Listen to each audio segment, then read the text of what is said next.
Unleash the thrill of open road freedom, where precision engineering meets the raw excitement of driving of bold adventures. I'm Skylar, I'm Philip, and welcome to Gearheads. Today we're talking about Caterham.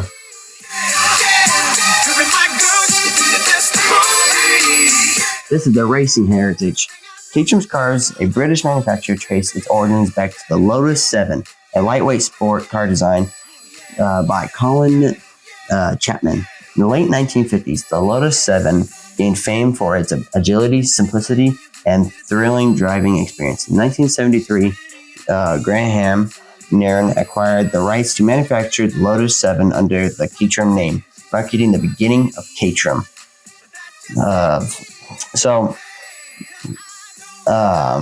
Caterham is a very cool car brand, and they're like stripped down cars, so like bare bone cars.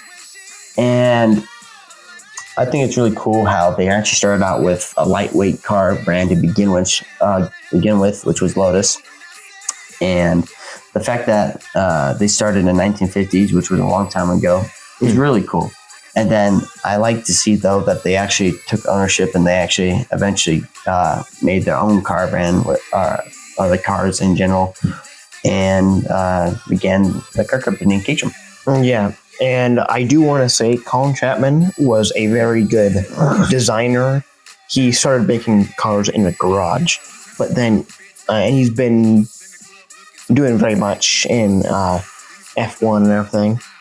I don't know when he died or anything, but he did help make Caterham a lot. Oh, yeah. Well, I mean, he's definitely the one that helped actually Caterham become Caterham instead of like Lotus Caterham. And in that aspect.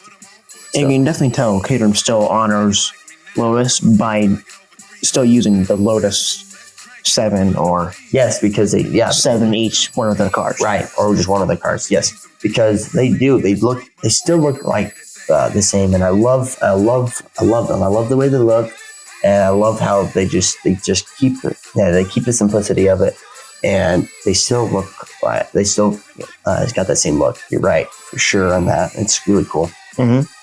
Okay, this is some of the racing heritage. Caterham's racing heritage is deeply rooted in the Lotus 7's motorsport success.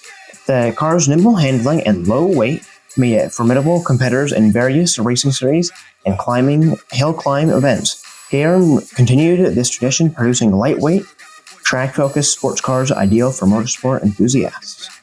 So this car is very, very, very lightweight, obviously. Yes, of course. Because, I mean, the way that they look, though, I mean, you can tell that they're just raw bones. What they did, though, is it's like what they did is when they put the body on, when they made the body, then they put the shell on. The shell, it's like just placed on top of there. It just looked like it was placed, and it was just like one solid piece. It wasn't like multiple parts that was on there. It just looked like it was the front. It's kind of looks like a tractor front. It does, that square tractor. And they just slabbed that front of the tractor. They just slammed it down on there and just called it a day. It's just like one. It's like one piece. It looks like on there. Yeah. So the weight of it is 966 pounds, and this was the 1973 one. So this it was made between 1960 to 1962, that era, and it cost 1,000 pounds during that time, which is quite a bit of money back then. Yeah, for back then, of course. But I mean, imagine if we could get that now for that much. Awesome. That'd be so cool. Oh, well, we can all dream, right? But anyway, here's the production evolution.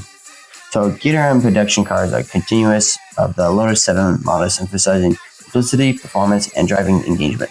Models like the Caterham 7 captures the essence of a classic British sports car, while incorporating modern engineering and technology. The car companies offer a range of configurations and performance options, allowing customers to tailor their cars to their performance.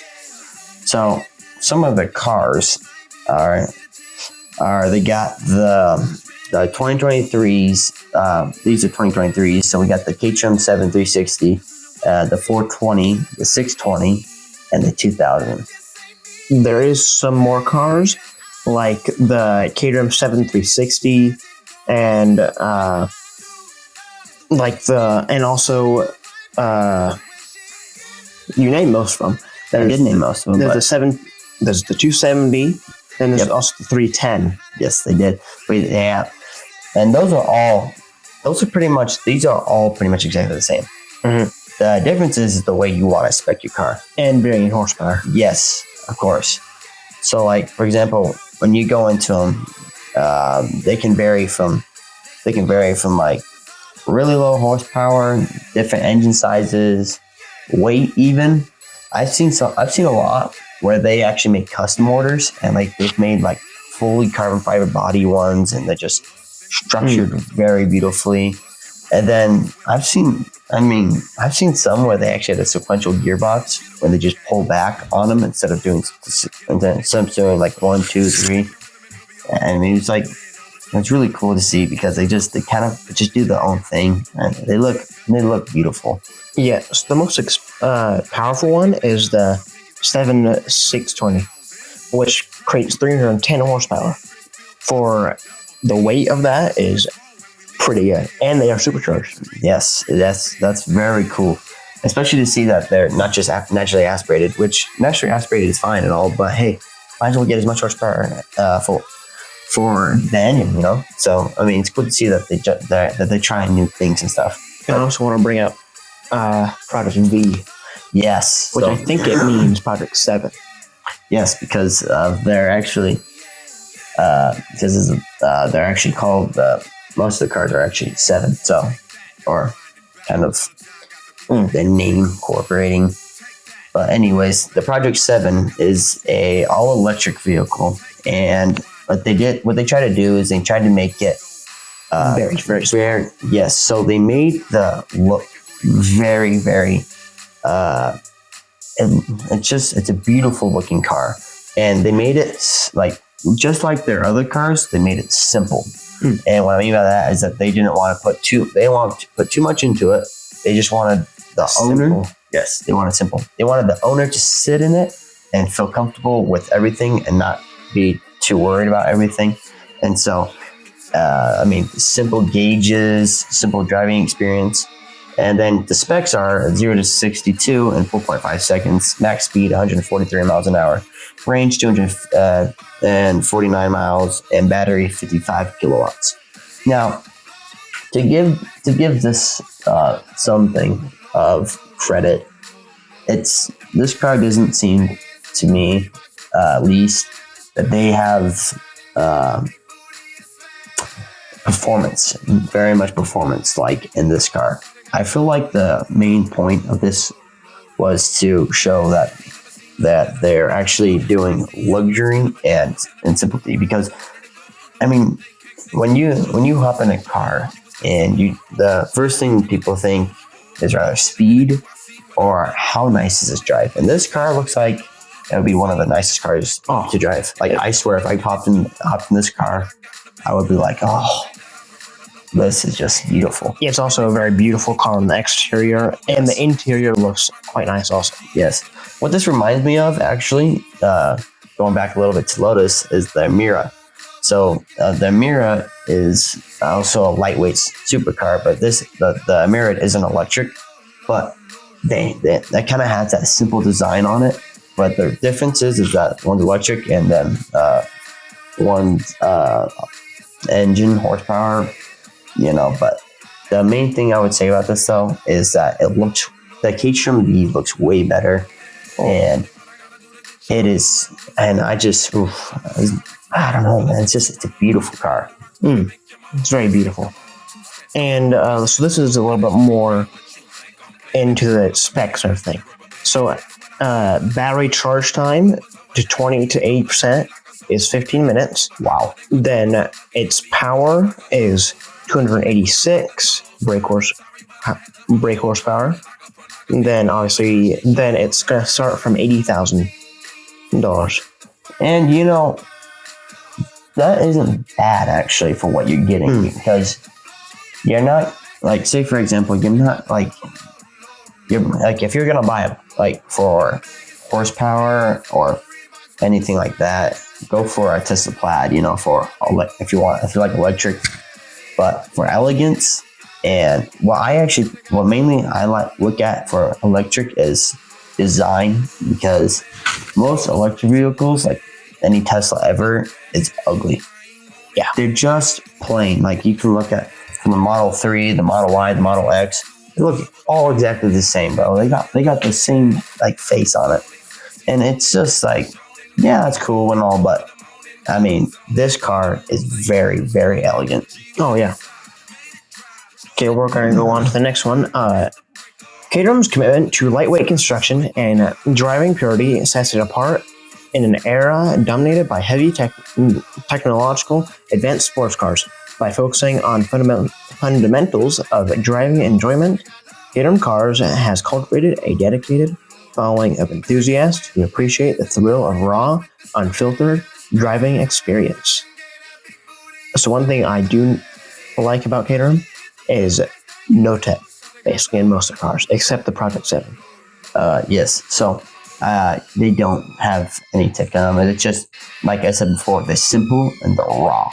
And here it says raw because they don't got much to them. They got a gauge that tells you when to shift, and they got a gear shifter, a clutch, and a brake pedal, and an accelerator. An accelerator. And then you also got like an engine in there, and the way you also open up the engine is like the old cars where you fold up the sides. Yep. And simple and raw, man. That's the way that Caterham is, and I love it. You know, I mean, I love the way. I just love how they do, because they just keep going, and I like it. But anyways, we're gonna talk about subscribers. So or likes. If we get 50,000 likes on this video, we will buy a Caterham. We will buy a Caterham. Yep. We've been looking around and we're like, oh man, that would be sick to own one. And so we'll actually, if this makes it to 50,000 subscribers, likes, 50,000 likes. Let me clarify. We're going to put it right here, likes. But if we get to 50,000 likes, we will buy a Caterham. And we've been looking around, and we'll after this video, you know, and we'll keep going. And then if it actually eventually does hit 50,000 subscribers, we will buy a Caterham, and we'll show you what it looks like and stuff, and what we might do to it in the future. And so that will be exciting if that eventually comes to be. But and please do like and subscribe if you haven't already. Yes, please, because I mean, it will be cool to have a Caterham, and besides the point, it'd be interesting for you guys to watch us rip around in that thing. And see what that project might come to. So anyway, rolling back.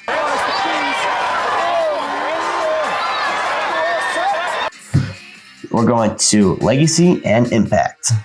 So Caterham's legacy is defined by its dedication to preserving the spirit of Lotus 7 while evolving to meet the demand of modern enthusiasts. The company's car embodies the essence of British motoring heritage, offering a unique blend of remembrance and exhilaration.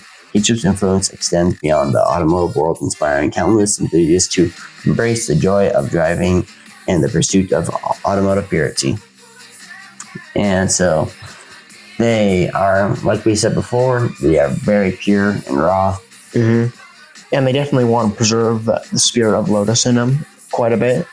Like keeping the lightweight design and keeping the number 7 in most of the things. Yes, because that's what they're known for, is that number and their heritage, and that's why they kind of keep it the same.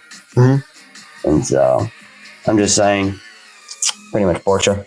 Pretty much, but better than Porsche. Better than Porsche, because you know, they're just cooler. I just like the way that I just like how they're just bare bone. And when we talk about Porsche, we will bring up some things that they've done in the past that we don't like them for. Yes, I agreed. Definitely gonna be talking about some interesting facts about them. But anyways, in addition to its production cars, Caterham has a rich history in motorsport. Caterham 7 has been a popular choice for amateur racers and professional drivers alike, competing in various racing series around the world. Caterham's racing success highlights the car's versatility and performance capabilities, further solidifying its reputation as a true driver's car. So as we can see, it's definitely liked by many, many, many people. Oh, yes. I mean, we like it. Oh, yeah. So, but anyways, that car is like a track car. I could see myself driving a Caterham and everywhere and just driving it like I'm in a flipping $3 million sports car when I'm really in like not that expensive of a sports car, but a raw car. Mm-hmm. You know, to me, it kind of looks like a rip-off Cobra. It's not exactly a rip-off Cobra. No, it's not, but it kind of looks like one. They designed it themselves, so I mean, they didn't take inspired. No. And they're made around basically the exact same time. No, so. exactly. So, but they kind of look the same. Yes, they do look quite a bit. But anyways, yeah, I mean, no, I could see myself driving this car. This would, like, if I had a Caterham, that would be my daily track car. Oh, yeah. I would take that down to the track any time of the week to drive it. And even though it maybe not have much horsepower for what it is, I mean, it's still, like, the new ones, though, they still do. They do a pretty good ripping. Mm-hmm. They're fast, and they're flipping. They're nice. And, yeah, they do a really good for track and just sportness. And I can see myself doing backcountry in that thing, too. Like, imagine going up a mountain. Oh yeah, the mountain roads. Mm-hmm. It's just that would be perfect for that, to me at least. Yeah, all it is just pure sound, no modifiers to it at all. No modifiers. Yeah, but anyways, now we're gonna go to Caterham's impact. So they've actually impacted the automotive industry and lies in an unwavering commitment to simplicity and driving pleasure. In the age of increasing complexity and automation, Caterham remains a beacon for enthusiasts who value the thrill of a pure driving experience. The company's cars invoke a sense of a bygone era for motoring while delivering performance and excellence that is a timeless. For what they are definitely timeless. Mm-hmm. They basically never get old, even though they use an old design and everything. Right. It doesn't feel old. No, it feels perfect. That's what I like about them, though. I mean, you can have any generation of Caterham, mm-hmm. and you wouldn't be hated on it. Everyone would be like to me, if someone showed me a Caterham right now, and I would have to, and like say for instance, it looked brand new, I would have to ask how old it is. Like, I really could not tell. Yeah, you can't really tell if they're very old or not. Yeah, and I love that. I mean, that's why they're so timeless, because they don't change, but they still look really good. Mm-hmm. And the performance is really good as well. So yes, they don't have the best numbers, but they've got the good numbers. They don't have and especially for what they're priced at, though. Yeah, what they're priced at and the weight of them. Yes, they're good. Yes, and they're beautiful, and they're great weight distribution. They're just great. Yes, they just are amazing. Okay. In conclusion, Caterham's cars' racing heritage, production ethos, and lasting legacy exemplify the essence of British sports car excellence, from its root as a manufacturer of the iconic Lotus 7 to its status as a purveyor of lightweight, track-focused sports cars. Caterham continues to captivate enthusiasts with its dedication to driving purity and performance. Yeah, they started out from Lotus.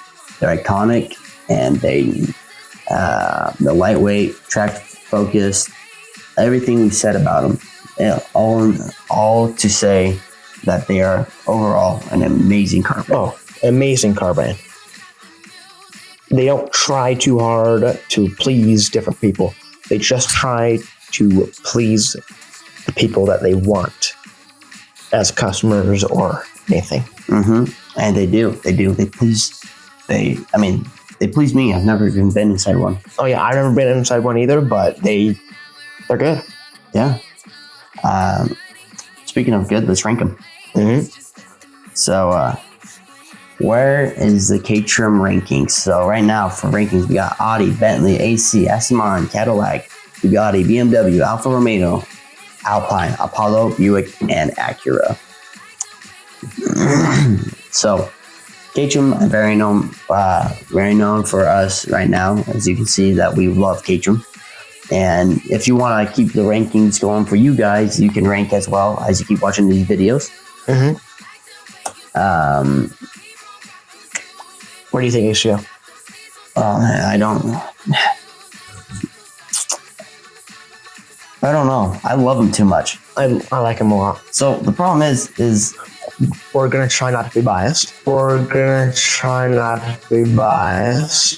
No, we don't want to be biased. we're not gonna be biased.